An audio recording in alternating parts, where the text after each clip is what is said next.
எபேசியர் 5வது அதிகாரம் 14 முதல் 17 வசனங்களை வாசிக்க கேட்கலாம். எபேசியர் 5வது அதிகாரம் புதிய ஏற்பாட்டிலே 268வது பக்கம். 5வது அதிகாரத்தின் 14 முதல் 17 வசனங்களை வாசிக்க கேட்கலாம். ஆதலால் தூங்குகிற நீ விழித்து மரித்தோரை விட்டு எழுந்திரு, அப்பொழுது கிறிஸ்து உன்னை பிரகாசிப்பிப்பார் என்று சொல்லி இருக்கிறார்.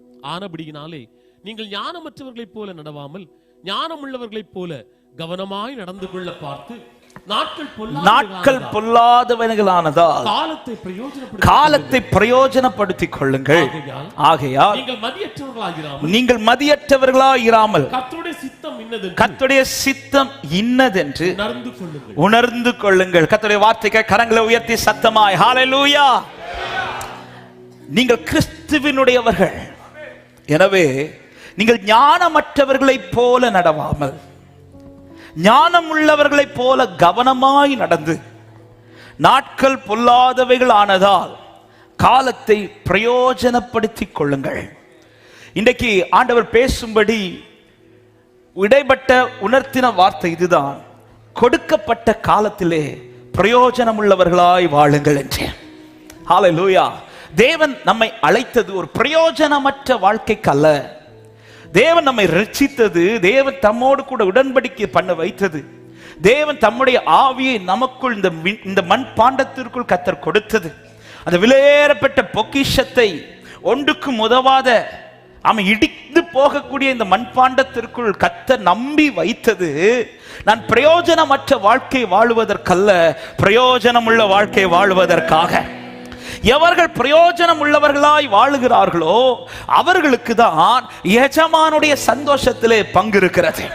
ஹல்லேலூயா. நான் வாழுகிற வாழ்க்கை பரலோகத்துக்கு பிரயோஜனமா இருக்குதா என்பதை பாருங்கள். என் வாழ்க்கை இன்னைக்கு பிரயோஜனம் உள்ள வாழ்க்கையா இருக்குதா அல்லது பிரயோஜனமற்றதா இருக்கிறதா? பிரயோஜனம் உள்ள வாழ்க்கை என்று பேசும்போது நான் யாருக்கோ ஏதோ செய்வதல்ல, நான் பரலோகத்துக்கு எவ்வளவு பிரயோஜனம் உள்ளவனா இருக்கிறேன்.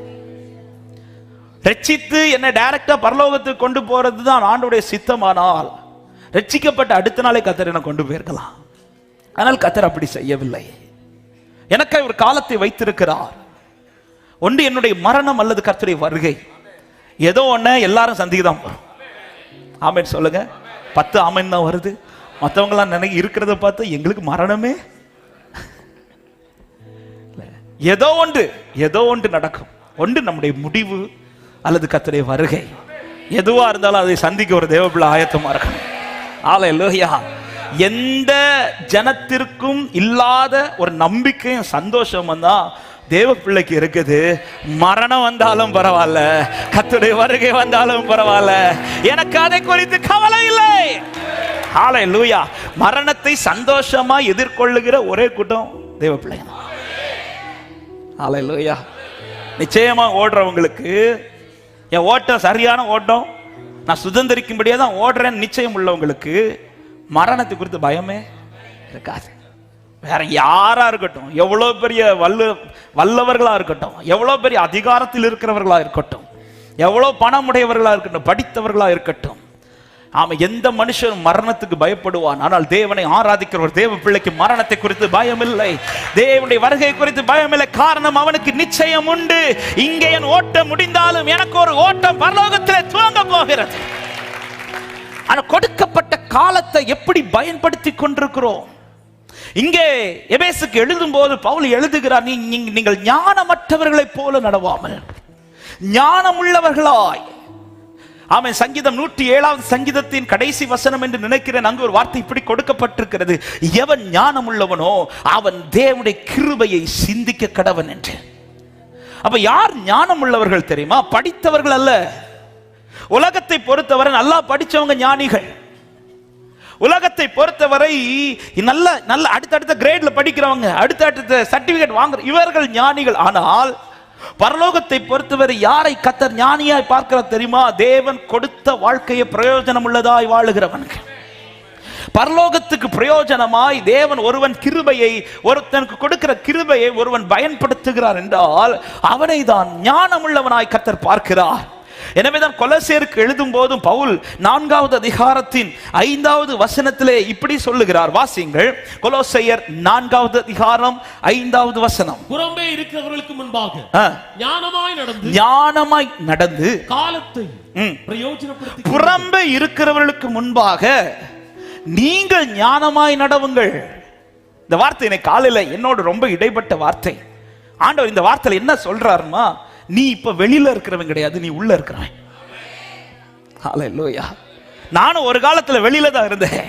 நானும் ஒரு காலத்தில் அந்நியனாய் தான் இருந்தேன். நானும் ஒரு காலத்தில் காணியாட்சிக்கு வெளியே தூரமாய் தான் இருந்தேன். ஆனா இன்னைக்கு நான் புறம்பானவன் அல்ல, நான் அவருக்கு பிள்ளைன்னு சொல்றவங்க நல்ல கைகளை தட்டி ஆமென் சொல்லுங்க பார்க்கலாம். ஹல்லேலூயா. அதாவது புறம்பா இருக்கிறவர்கள், வெளியில இருக்கிறவங்க எப்படி வாழ்றாங்க, எப்படி நடக்கிறாங்க, இதை அவர் பார்க்க மாட்டார். ஆனா உள்ள இருக்கிறவன் எப்படி வாழ்றான்னு பார்க்கிறார். புறம்பா இருக்கிறவர்களுக்கு முன்பாக நீ ஞானமார் என்றார். அவங்க வாழ்றது போல நீ வாழாத, அவங்க போகிற பாதையில நீ போகாத.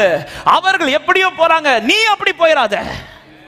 எனவேதான் பிரித்தெடுக்கப்பட்ட தேவ பிள்ளைக்கு அடிக்கடி ஆண்டவர் பழைய ஏற்பாட்டில் சொல்வார், நீ சாதாரணமான ஜனம் கிடையாது, நீ கர்த்தருக்காய் பிரித்தெடுக்கப்பட்ட ஜனம். நான் பரிசுத்தராய் இருக்கிறது போல நீயும் பரிசுத்தமா இருக்கணும்.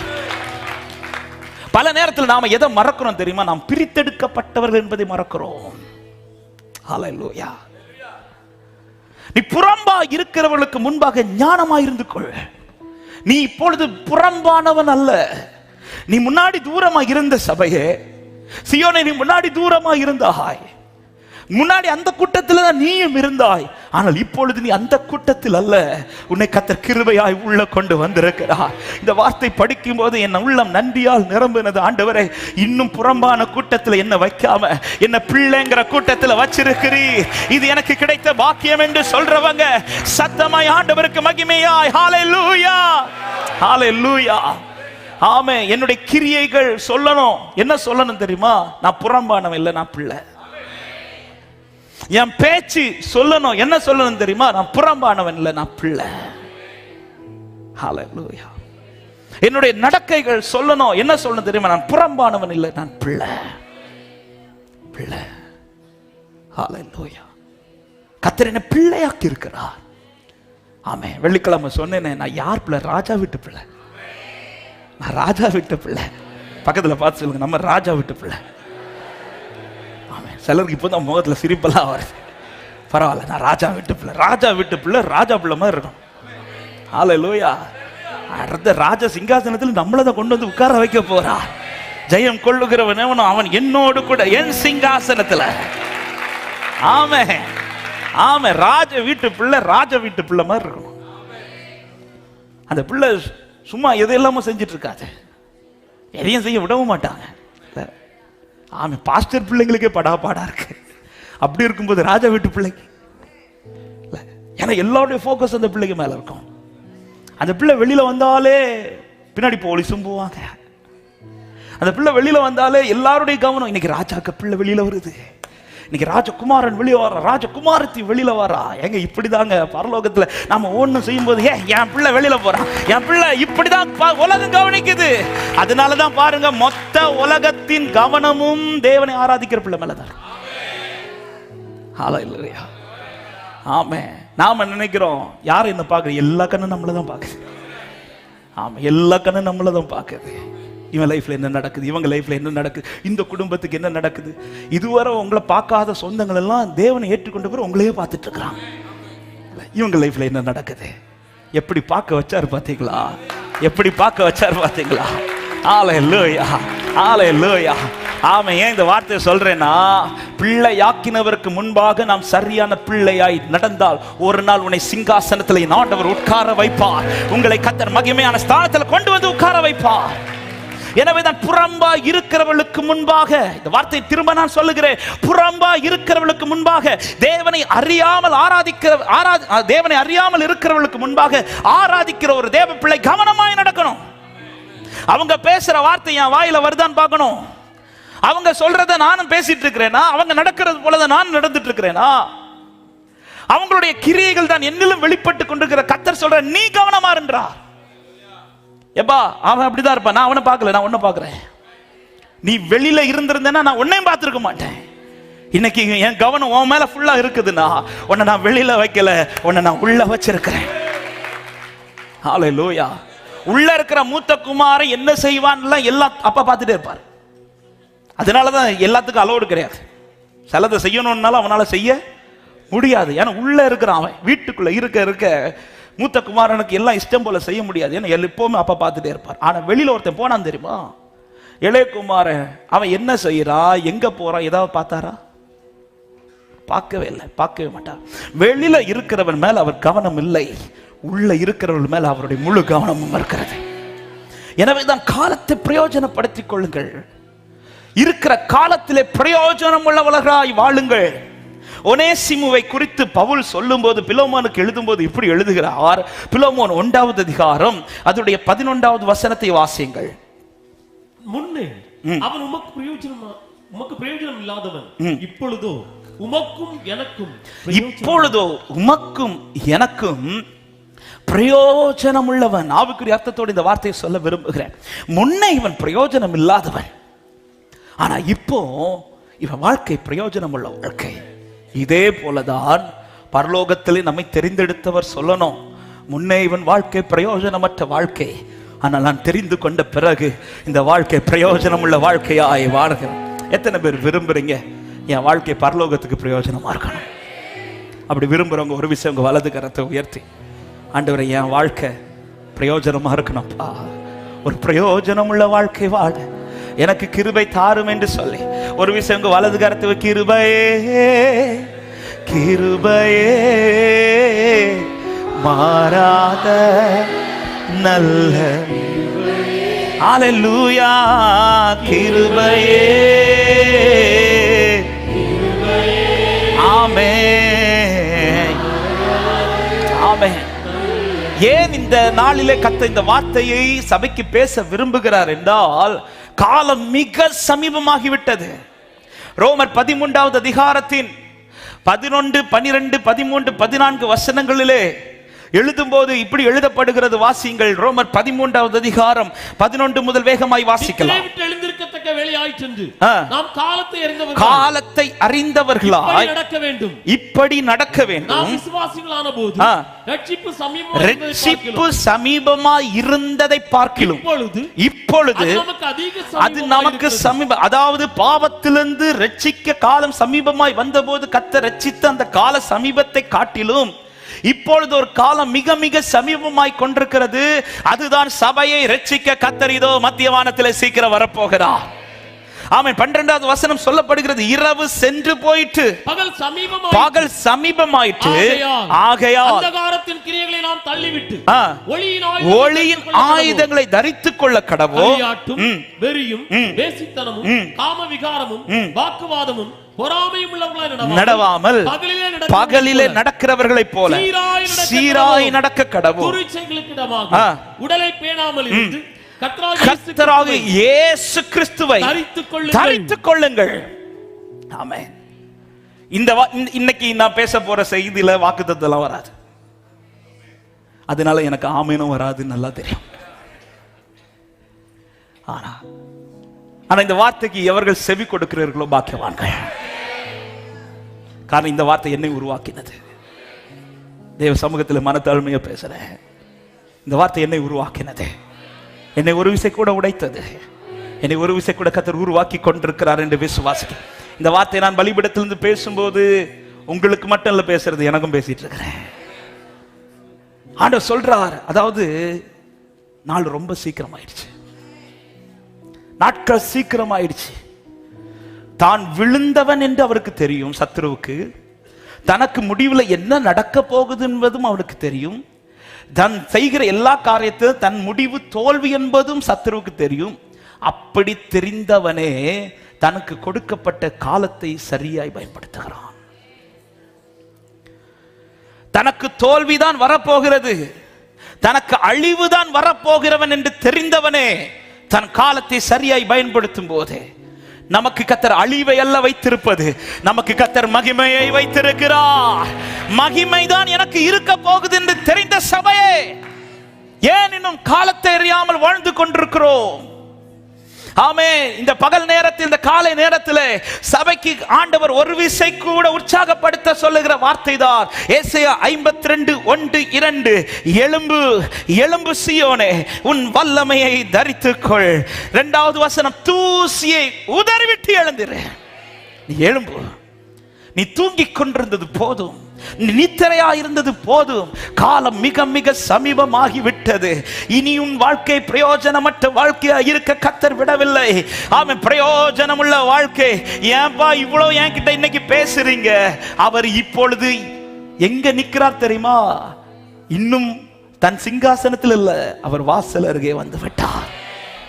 ஆமென். மார்க் 13வது அதிகாரம் 29வது வசனத்திலே சொல்லப்படுகிறது, இவைகள் சம்பவிக்கிறதை நீங்கள் காணும்போது, இவைகள் சம்பவிக்கிறதை நீங்கள் காணும்போது அவர் சமீபமாய் வாசலருகே வந்திருக்கிறார் என்று அறியுங்கள்.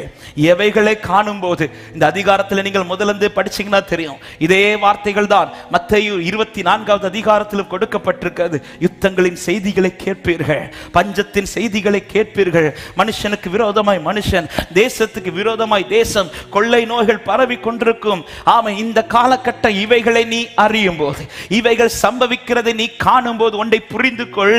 இன்னும் அவர் உட்கார்ந்து கொண்டல்ல, அவர் இதோ வாசல் அருகே வந்து விட்டார். அவர் இதோ வாசல் அருகே வந்து விட்டார். எத்தனை பேர் நம்புகிறீர்கள்? நான் ஆராதிக்கிறேன் மணவாளன், என்னை சேர்த்துக் கொள்ள மணவாளன் இதோ வாசல் அருகே வந்து விட்டார். சீக்கிரத்தில் எக்கால சத்தம் தொனிக்கும், எக்கால சத்தம் கேட்கும். ஹல்லேலூயா. இன்னும் இந்த உணர்வு இல்லாமல் நாம் வாழ்வோமானால் அன்பு சபையை நாம் வஞ்சிக்கப்படுகிறதுக்கு ஏதுவாய் மாறிவிடும். ஆவியானவர் சபைக்கு சொல்லுகிறதை காதுள்ளவர்கள் கேட்க கடவர்கள். பிரயோஜனமுள்ள வாழ்க்கை. எவர்கள் பிரயோஜனமாய் வாழுகிறார்களோ அவர்கள்தான் எஜமானுடைய சந்தோஷத்தில் பிரவேசிக்க முடியும். இதற்கு ஆதாரமாய் ஒரு சம்பவத்தை முன்வைத்து கர்த்தருடைய ஆவியானவர் இடைப்பட்ட சில காரியங்களை நான் சொல்லி ஜெபிக்க விரும்புகிறேன். எடுத்துக்கொள்வோம். மத்தேயு 25வது அதிகாரத்தை எடுத்து வைத்துக் கொள்ளுங்கள். 24வது அதிகாரத்திலிருந்து ஆண்டவர் வருகை குறித்து, கடைசி நாட்களில் சம்பவிக்க போகிறதை குறித்து சொல்லிவிட்டு 25வது அதிகாரத்தில் பரலோக ராஜ்யத்தை குறித்து உவமைகளை சொல்லிக் கொண்டே இருப்பார். இங்கே அநேக உவமைகள் கொடுக்கப்பட்டிருக்கிறது. அதில் ஒரு உவமையை இந்த நாளிலே பிரயோஜனம் உள்ளவர்களாய் வாழ கர்த்தர் நம்மோடு கூட இந்த நாளிலே பேசுவாராக. நமக்கு தெரியும், அதனுடைய 14 முதல் 30 வசனங்களிலே ஒரு உவமை கர்த்தர் சொல்லுகிறார். ஒரு எஜமான் பிரயாணப்பட்டு வெகு தூரம் போவதற்கு முன்பாக தன் ஊழியக்காரர்கள் 3 பேரை அழைப்பித்து, ஒருவன் கையில் 5 தாலந்தும், ஒருவன் கையில் 2 தாலந்தும், ஒருவன் கையில் 1 தாலந்தும் கொடுத்து அவன் உடனே புறப்பட்டு போனான். புறப்பட்டு போனதும் இந்த 5ஐ வாங்கினவன் 10ஆய் மாற்றுகிறான், 2ஐ வாங்கினவன் 4ஆய் மாற்றுகிறான், 1ஐ வாங்கினவனை குறித்து சொல்லப்படுகிறது 18வது வசனத்திலே, 1 தாலந்தை வாங்கினவனை போய் நிலத்தை தோண்டி தன் எஜமானுடைய பணத்தை புதைத்து வைத்தான்.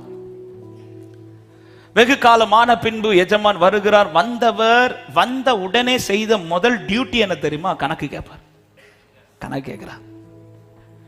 கொடுத்ததெல்லாம் கேட்கிறார். 5 கொடுத்தவன் சந்தோஷமா வந்து 10 கொடுக்கிறான்.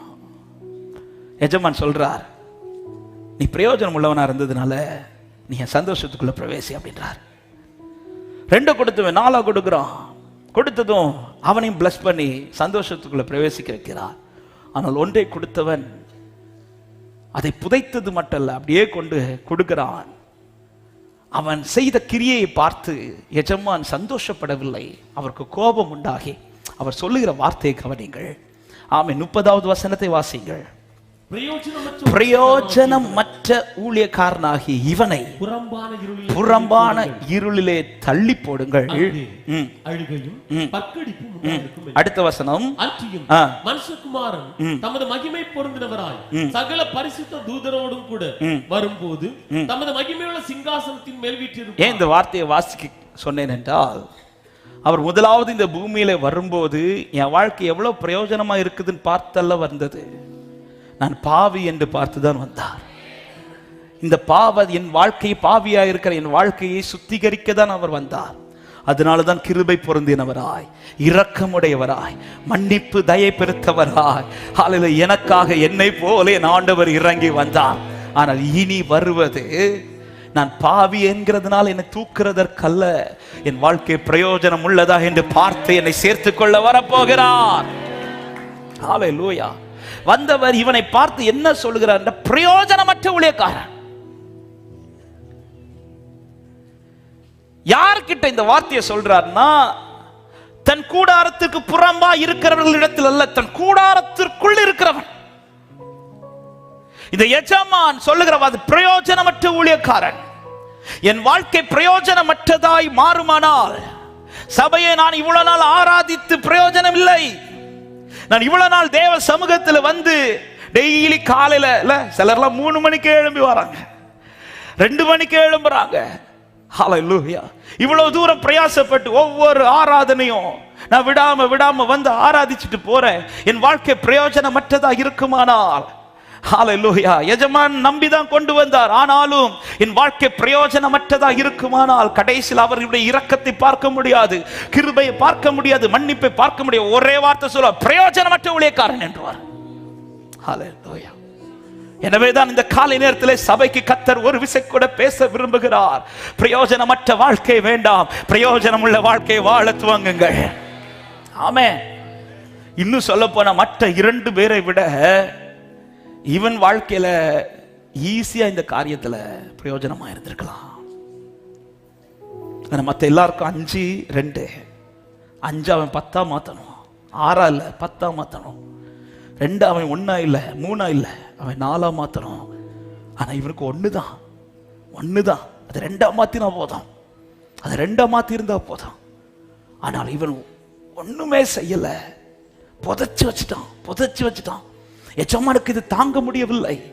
எஜமானால அவன் சொல்ற ரீசனால ஏற்றுக்கொள்ளவே முடியல. சொல்லிட்டார், நீ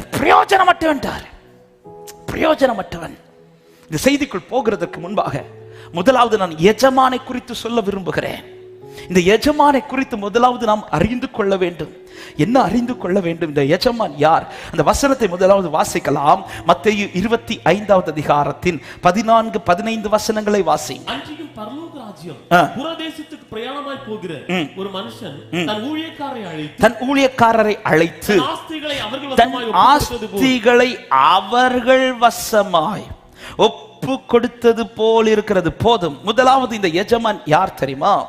இன்று என் வாழ்க்கையில் உள்ளவைகள் எல்லாமே நான் எடுத்ததல்ல, அவர் எனக்கு எடுத்து கொடுத்தது. இதை நம்புகிறவர்கள் மாத்திர சத்தமாய் ஆமென் சொல்லுங்க பார்க்கலாம். இந்த வசனம் தெளிவாய் காட்டுகிறது. இன்றைக்கு இந்த ஊழியக்காரர்கள் கையில 5, 2, 1 எத்தனையோ அது விஷயம் இல்ல. எப்படிப்பா இது உன் கையில வந்துச்சு? நீ எடுத்ததா? இல்ல, இது எஜமான் எனக்கு எடுத்து கொடுத்தது. ஹல்லேலூயா. யாம எங்கிருந்து எடுத்து கொடுத்தார்? உன்கிட்ட இருந்து எடுத்து தந்தாரா? இல்ல, அவர் தம்மிடத்திலிருந்து எடுத்து கொடுத்தார். அவன் தன் ஆஸ்திகளில் அவர்கள் வசமாய் ஒப்பு கொடுத்தார். அப்ப நான் இன்னைக்கு பெற்ற எல்லாமே அவர் தம்மிடத்திலிருந்து எடுத்து கொடுத்தார். அதுதான் வேதம் சொல்லுகிறது, நன்மையான எந்த ஈவும் பூரணமான எந்த வரமும் அது ஜோதிகளின் பிதாவினிடத்திலிருந்து எனக்கு இறங்கி வருகிறது என்று சொல்லுகிறவர்கள் சத்தமாய் ஆமென் சொல்லுங்க பார்க்கலாம். ஹல்லேலூயா. 2 கொரிந்தியர் 5வது அதிகாரத்தின் 17, 18 வசனங்கள் இப்படி சொல்லப்படுகிறது. வாசியுங்கள். 2 கொரிந்தியர் 5வது அதிகாரம் 17, 18 வசனங்கள். ஒருவன் கிறிஸ்துவுக்குள் இருந்தால் புது சிருஷ்டியாய் இருக்கிறார், பழையவைகள் ஒளிந்து போயின, எல்லாம் புதிதாயினேன்னு சொல்லிவிட்டு 18ல சொல்றார், இவை எல்லாமே தேவனால் உண்டாயிருக்கிறது. கரத்தை உயர்த்தி சத்தமும் ஆமென் சொல்லுங்க பார்க்கலாம். இவை எல்லாமே பழைய மனுஷனா இருந்த நான் இன்றைக்கு புது சிருஷ்டியாய் மாறினது. இது எப்படி சாத்தியம்? இவை எல்லாமே தேவனால் உண்டாயிற்று. ஹல்லேலூயா. பாவ சேற்றுக்குள் இருந்து வாழ்ந்து கொண்டிருந்த நான் இன்று பரிசுத்தவான்கள் கூட்டத்தில் ஆராதித்துக் கொண்டிருக்கிறேன். இது எப்படி ஆயிற்று? இது தேவனால் உண்டாயிற்று. ஹல்லேலூயா. பாட தெரியாத என்னை இன்னைக்கு கண்மலை மேல நிறுத்தி பாடி ஆராதிக்க வச்சிட்டு இருக்கிறார். இது எப்படி ஆயிற்று? இது தேவனாலே ஆயிற்று. ஹல்லேலூயா. ஒண்ணுமே இல்லாம, அவன் வாழ்க்கையில் ஒரு ஆசீர்வாதமே இல்லாம தரித்திரமாய் இருந்த என்னை இன்னைக்கு ஆசீர்வாதமான பாத்திரமாய் வைத்திருக்கிறார். இது எப்படி ஆயிற்று? இது தேவனாலே உண்டாயிற்று. ஹல்லேலூயா. ஆமே, உறவே இல்லாத என்னை ஆமே என்னோடு உறவு வைக்க உலகமே ஆமே யோசித்துக் கொண்டிருந்த போது அந்த உன்னத உறவு எனக்கு இன்னைக்கு இருக்கிறது. இது எப்படி ஆயிற்று? இது தேவனாலே உண்டாயிற்று. ஆமே, இன்னைக்கு நான் பெற்ற ரட்சிப்பு, நான் பண்ணின உடன்படிக்கை, நான் பெற்றிருக்கிற அபிஷேகம், எனக்குள் இருக்கிற கிருபை வரங்கள், தேவன் எனக்கு தருகிற எல்லா நன்மைகள், இது ஒன்றும் என் கரத்தில் நான் சம்பாதித்தது அல்ல, என் கையினால் எடுத்தது அல்ல. இது தேவனால் உண்டாயிற்று என்று ருசிக்கிறவர்கள் நல்ல கைகளை தட்டி ஸ்தோத்திரங்களை ஆமே கர்த்தரை மகிமைப்படுத்துக பார்க்கலாம்.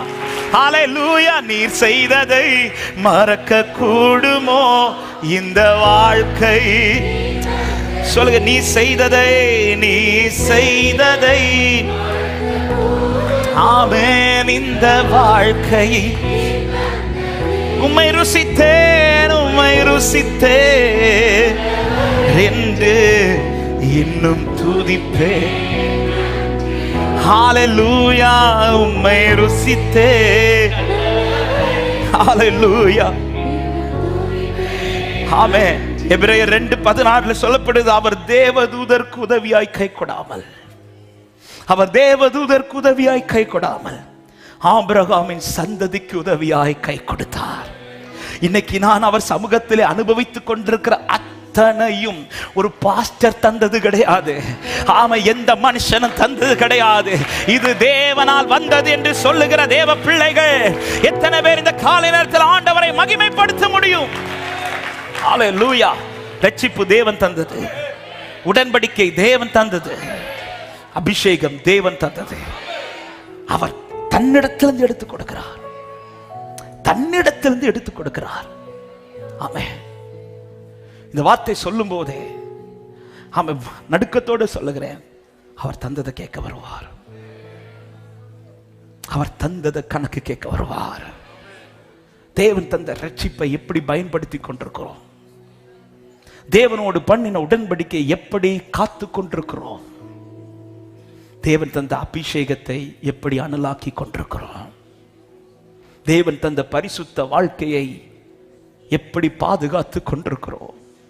தேவன் தந்த கிருபை வரங்களை எப்படி பயன்படுத்தி கொண்டிருக்கிறோம்? ஆமே, தேவன் தந்த சில பொறுப்புகளை எப்படி யூஸ் பண்ணிட்டு இருக்கிறோம்? ஹல்லேலூயா. ஊழியம் செய்கிறவர்களுக்கு இந்த வார்த்தையே, நம்பி ஊழியத்துக்கு அழைத்தாரே, எப்படி ஊழியம் செய்து கொண்டிருக்கிறோம்? சில பொறுப்புகளை சபையிலே பல இடத்துல கர்த்தர் உங்களுக்கு தந்திருக்கிறாரே, எப்படி பயன்படுத்தி கொண்டிருக்கிறோம்? ஆமே, நல்ல ஒரு குடும்பத்தை தந்தாரே, எப்படி கர்த்தர் அதை நடத்தி கொண்டிருக்கிறோம்? பிள்ளைகளை நம்பி கையில கொடுத்தாரே, எப்படி வளர்த்தி கொண்டிருக்கிறோம்? எல்லாவற்றை குறித்து கணக்கு கேட்க என் ஆண்டவர் சீக்கிரத்திலே வரப்போகிறார். ஹல்லேலூயா, ஹல்லேலூயா. சபையை விழித்தெழும்புங்கள். ஆமென்.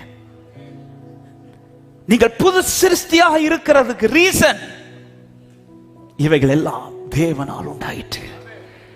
இந்த எஜமான் தன்னிடத்திலிருந்து எடுத்துக் கொடுக்கிறார். தன்னாஸ்திகளில் எலியா எலிசாவை தேடி வந்து இன்னொருத்தனுக்கு மேல இருந்த வஸ்திரத்தை தூக்கி அல்ல போட்டது, தன் சால்வையை தூக்கி போடுகிறார். ஹல்லேலூயா. ஆமென். என்னை மீட்பதற்காக, ஈசாக்கை மீட்பதற்காக, ஈசாக்க பலிபீடத்திலிருந்து தூக்கி எடுப்பதற்காக அவர் ஆட்டுக்கடாவை சிக்க வைத்தார். ஆனா என்ன பாவத்திலிருந்து தூக்கி எடுக்க ஒரு ஆட்டுக்குட்டியானவரை சிக்க வைத்தார். ஹல்லேலூயா.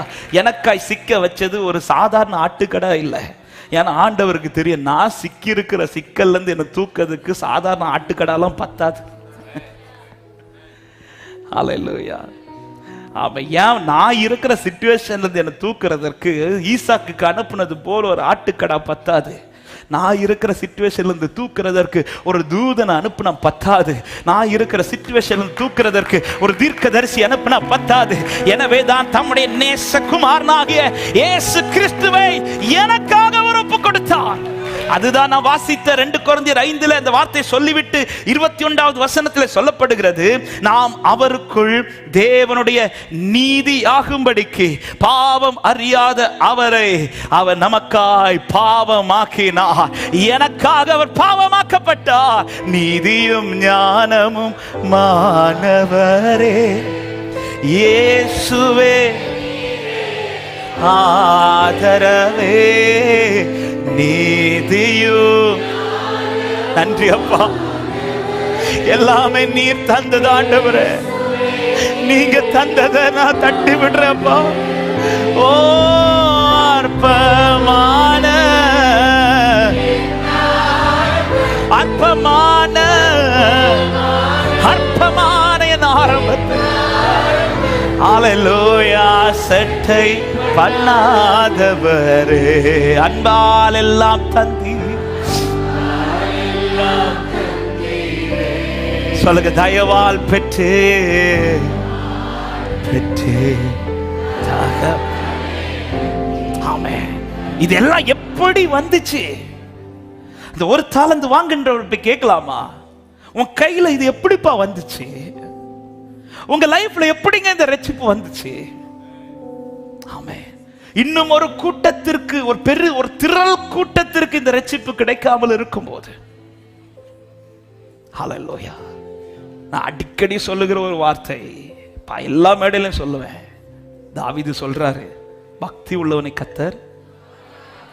இங்க இருக்கிற எத்தனை பேர் உண்மையா சொல்ல முடியும், நான் பக்தியா இருந்ததுனால தான் கர்த்தர் என்ன தெரிந்தெடுத்தார்? எல்லாம் தலை இப்படி எல்லாம் ஆடுது. ஏன்னா இன்னைக்கு வரை நமக்கு பக்தி கிடையாது. உண்மையிலே கர்த்தர் அப்படிதான் செலக்ட் பண்ணியிருப்பார்னா, நான் இல்லை, நான் இல்லை, நான் இல்லை. என்னை விட நல்ல பக்தி உள்ளவங்க இன்னும் இருக்கிறாங்க. இந்த தெருவுல இருக்கிறாங்க, இந்த பட்டணத்துல இருக்கிறாங்க. கர்த்தர் அவர்களை ரட்சிக்கல, என்ன ரட்சித்திருக்கிறார், என்ன ரட்சித்திருக்கிறார். இது என்னால் வந்தது அல்ல. எத்தனை பேர் இந்த காலை நேரத்தில் தேவன் தந்த ரட்சிப்பை கொண்டாட முடியும்? ரட்சிப்பை கொண்டாட முடியும். ஹல்லேலூயா, ஆமென். இந்த ரட்சிப்பு அவர் எனக்கு கொடுத்தது. உடன்படிக்கை பண்ணினேனே அவரோடு, என்ன சொல்லி பண்ணணும்? கடைசி வரை கர்த்தருக்கு அனுப்பேன். ஹல்லேலூயா. கடைசி வரை என்ன வந்தாலும் ஏது வந்தாலும் கர்த்தருக்காய் நிற்பேன் சொல்லிதானங்க உடன்படிக்கை பண்ணோம். அப்படிதானங்க கையை பிடிச்சோம், அப்படிதான கை பிடிச்சோம்.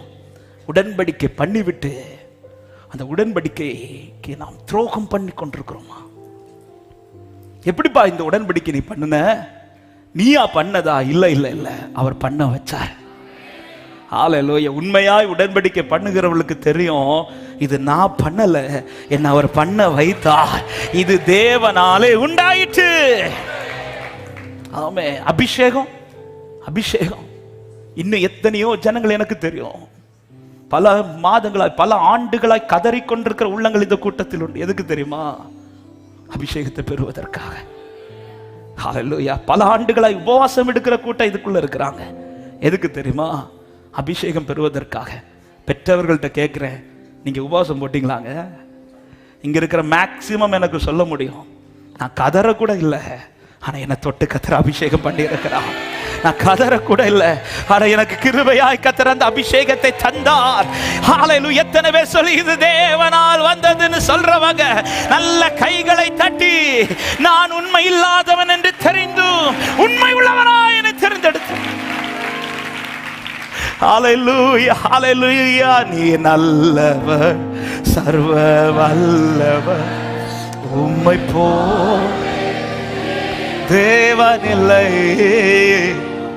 நீ நல்லவர், சர்வ வல்லவர், உம்மை போ. ரகப சந்தலரபா. கரங்களை உயர்த்தி ஹல்லேலூயா, ஹல்லேலூயா, ஹல்லேலூயா, ஆமென், ஹல்லேலூயா,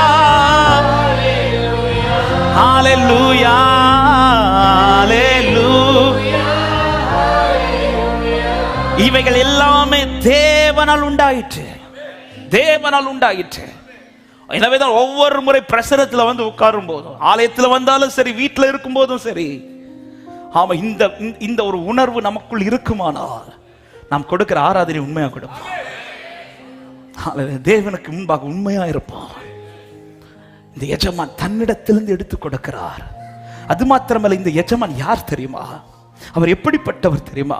15வது வசனம் சொல்லப்படுகிறது, அவனவனுடைய திறமைக்கு தக்கதா. இந்த வார்த்தையை நான் இப்படி சொல்ல விரும்புகிறேன்.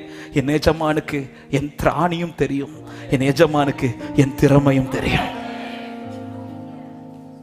என் ஆண்டவருக்கு என்னை பத்தி நல்லா தெரியும். என் பிள்ளையால எப்படி நடக்க முடியும், எதை என் பிள்ளையால செய்ய முடியும். அதனாலதான் ஆமென், 5 கொடுத்தது போல எல்லாருக்கும் 5 அல்ல, எல்லாருக்கும் ஒரே போல கொடுத்திருப்பார்னா ஒன்ன வச்ச இவனுக்கு 2 மாத்த முடியல, இதுல நான் 5 கொடுத்தேன். இது அவருக்கு தெரியும். ஹே, உனக்கு 5 10 மாத்த முடியாது, ஆனா இந்த 1 2 மாத்த முடியும். ஹல்லேலூயா. அவருக்கு என் திராணி தெரியும், என் கெப்பாசிட்டி தெரியும், என்னால என்ன செய்ய முடியும் என்பது தெரியும். ஹல்லேலூயா. அவர் ரட்சிப்பை தந்தது நம்மளால அதுல நிக்க முடியும் அவருக்கு தெரியும். ஹல்லேலூயா. அவருக்கு தெரியும். ஆமா, என் பிள்ளைக்கு இதுல நிக்க முடியும், என் பிள்ளைக்கு இதை தாண்ட முடியும், என் பிள்ளையால இதை ஜெயிக்க முடியும். ஹல்லேலூயா. நேற்று இரவுல சொன்னேன், ஜெயிக்க முடியாத பாதையில் ஒரு தேவ பிள்ளை கர்த்தர் நடத்தவில்லை, ஜெயிக்கிற பாதையில் கர்த்தர் நம்மை நடத்தி கொண்டிருக்கிறார். அவர் திராணி அறிந்து 5 கொடுத்தவனுக்கு போல அடுத்து இல்ல இல்ல இல்ல இல்ல, அவருக்கு தெரியும் என் கெப்பாசிட்டி. ஹல்லேலூயா. அதனால சிலருக்கு அநேக கிருபைகளை கொடுக்கிறார். ஊழியத்துல பாத்தீங்கன்னா சிலர் ஆண்டவர் ரொம்ப பயன்படுத்திட்டு இருப்பார், சிலரை சாதாரணமான கூட்டத்தில் தான் பயன்படுத்துவார். சாதாரணமான கூட்டத்தில் நான் பயன்படுறதுனால நான் ஆமென் சாதாரணமான ஊழியக்காரனும் கிடையாது. ஒரு பெரிய கூட்டத்தில் பயப்படுறதுனால நான் இது பெரிய ஊழியக்காரனும் கிடையாது. எல்லாரும் தேவனுக்கு முன்பாக உண்மை ஒரே ஆளுதான். நாம என்ன நினைக்கிறோம், அவங்களும் பெரிய ஊழியக்காரங்க. இல்ல இல்ல இல்ல, அப்படி எல்லாம் கிடையாது. நம்ம தான் அப்படி பார்ப்போம். ஒரு திரள் கூட்டத்துக்கு முன்னாடி நம்ம ப்ரீச் பண்ணா நம்ம பெரிய ஆளு, ஒரு 2 பேருக்கு முன்னாடி ஒருத்தங்க ப்ரீச் பண்ணா அவங்க சின்ன ஊழியம் பண்றாங்க. ஊழியத்துக்கு கூடும் போதெல்லாம் சில சொல்ற வார்த்தை எனக்கு பிடிக்காத வார்த்தை, பாஸ்டர் இங்க கொஞ்சம் பேர் தான் வருவாங்க. நான் அப்படி சொல்லும் போதெல்லாம் சொல்லுவேன், 2 பேர் வந்தாலே அவரே வராரு, அவர் வரும்போது நான் வராம இருக்க முடியுமா? பெரியவரே வரும்போது. ஹல்லேலூயா. ஆமென் ஆமென். எல்லா ஊழியர் யார் இப்படி சொன்னாலும் சொல்லுங்க, பாஸ்டர் இங்க பெரிய ஊழியம் பண்றீங்க, 2 விசுவாசிகள் வராங்கன்னா பெரிய விஷயம் பாஸ்டர். ஆமென். 2 பேர் இருந்தாலே அவர் இருக்கிறார். ஆமென். 5 கொடுத்தவனே அவர் ஒரே மாதிரி தான் பார்க்கிறார், 1 கொடுத்தவனே ஒரே மாதிரி தான் பார்க்கிறார். என் திராணி என் திறமை என் ஆண்டவருக்கு தெரியும். ஏன் இந்த வார்த்தையை சொல்லுகிறேன் என்றால், எல்லாரும் செய்கிறது போல நீங்க செய்யணும்னு சொல்லல, கர்த்தர் உங்களிடத்தில் எதிர்பார்க்கிறதை செய்யுங்கள் என்று சொல்லுகிறேன். ஆமென். எல்லாரும் ரோட்ல இறங்கி ட்ராக் கொடுக்கிற மாதிரி உங்களால முடியலையா? உங்களால என்ன முடியுமோ அதை செய்யுங்கள். ஹல்லேலூயா. பிரயோஜனமுள்ள வாழ்க்கை. தேவனுக்காக ஏதாவது ஒரு விஷயத்துல நான் பிரயோஜனமா இருக்கணும். தேவனுடைய காரியம் பரலோகத்துல ஏதாவது ஒரு விஷயத்துல நான் பரலோகத்துக்கு பிரயோஜனமா இருக்கணும். சரி, என்னால முழு நேரம் ஊழியம் செய்ய முடியல, கர்த்தர் அதை கேட்கல, அதற்கான கிருபை உடையவனுக்கு அதை கொடுக்கிறார். சரி, என்னால எல்லாருக்கும் போய் சுவிசேஷம் சொல்ல ட்ராக் கொடுக்க முடியல, ஆனா எல்லாருக்காக ஜெபிக்க முடியுது, அதுக்காக ஆண்டவர் நீ போய் ட்ராக் கொடுத்துதான் இப்படி சொல்லல, நீ ஜெபின்றார். உனக்கு என்ன முடியும்? பரலோகத்துக்கு பிரயோஜனமா வாழ்க்கையில என்ன செய்ய முடியுமோ அதை செய்ய நீ துவங்கு. கர்த்தருடைய கரம் உனக்கு கூட தான் இருக்கிறது. கர்த்தருடைய ஆசீர்வாதமாய் நிறுத்துவா. ஹல்லேலூயா. ஆமென். நான் அந்த ஒரு தாளந்து வாங்கினவனை குறித்து பேசும்போது அது உங்களுக்கு புரியும். ஹல்லேலூயா. எஜமான் திராணி தெரியும், திறமை தெரியும். அதனால தான் அவர் ரொம்ப எக்ஸ்பெக்ட் பண்ணல. நீ 1 வாங்கிட்டல, இனி நீ அதை அட்லீஸ்ட் 3ஆவது மாத்தணும், 4ஆவது மாத்தணும், 5. நீ 1 சரியா பயன்படுத்து. எனக்கு உன் கெப்பாசிட்டி தெரியும்பா. ஆமென். எனக்கு உன் கெப்பாசிட்டி தெரியும். ஹல்லேலூயா. 3வது இந்த எஜமான் யார் தெரியுமா? அவர் என்னை நம்புகிறார். இவன் கையில நான் இதை கொடுத்தா இது கெடாது, இவன் கையில இந்த அபிஷேகத்தை கொடுத்தா இவன் அவைத்து போட மாட்டான், இவன் கையில நான் இந்த காரியத்தை கொடுத்தா இவன் கெடுத்து போட மாட்டான். ஹல்லேலூயா. எங்க இன்னைக்கு தேவன் தருகிற ஒவ்வொன்றையும் கர்த்தர் நம்பி தந்திருக்கிறார். நான் இந்த வார்த்தை பேசும்போது 2 பகுதியும் சொல்ல விரும்புகிறேன். ஒன்று, ஆவிக்குரிய வாழ்க்கையும் அவசியம், பூமிக்குரிய வாழ்க்கையும் அவசியம். ஆவிக்குரிய வாழ்க்கையில நான் சொன்னேன், ரட்சிப்பு, அவரோடு பண்ணின உடன்படிக்கை, அபிஷேகம், கிருபை வரங்கள், ஊழியங்கள், பொறுப்புகள், இவைகள் எல்லாம் பூமிக்குரிய வாழ்க்கையில நம்முடைய தனிப்பட்ட வாழ்க்கை மாத்திரமல்ல, குடும்ப வாழ்க்கை. ஹல்லேலூயா. தேவன் என்னென்ன இந்த பூமியில நன்மையை தாராரோ இது எல்லாமே கர்த்தர் நம்பி தருகிறார், நம்பி தருகிறார். நம்பி தருகிறார். அவர் நம்பிக்கையோட தரார். கூப்பிட்டு கையில கொடுக்கிறார். தன்னிடத்திலிருந்து எடுத்து கூப்பிட்டு கையில கொடுக்கிறார். என்ன ஒரு நம்பிக்கை! நான் திரும்ப வரும்போது இவன் இதை சேஃபா வச்சிருப்பான். நான் திரும்ப வரும்போது இவன் இதை பெருக பண்ணியிருப்பான். அது மாத்திரமல்ல, என் எஜமான் யார் தெரியுமா? அவர் தூரம் போனவர் மாத்திரமல்ல, அவர் திரும்ப வருகிறவர். சத்தமாமன் சொல்லுங்க பார்க்கலாம்.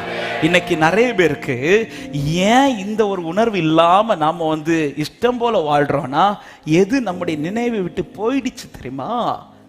ஆமா, இந்த எஜமான் திரும்ப வருவாருங்கிற நினைவு. சபையே, இந்த காலை நேரத்தில் ஒரு விசை கூட சபைக்கு இதை கேட்கிற ஒவ்வொருவருக்கும் எச்சரிப்பாகவும் ஆணித்தரமாகவும் உறுதியாகவும் சொல்லுகிறேன், அவர் எப்படி எடுத்துக்கொள்ளப்பட்டாரோ அப்படியே ஆண்டவர் சீக்கிரம் வரப்போகிறார். விசுவாசிக்கிறவங்க சத்தமாய் கரங்களை தட்டி, என் மாரநாதர் அவர் சீக்கிரம் வருவார்.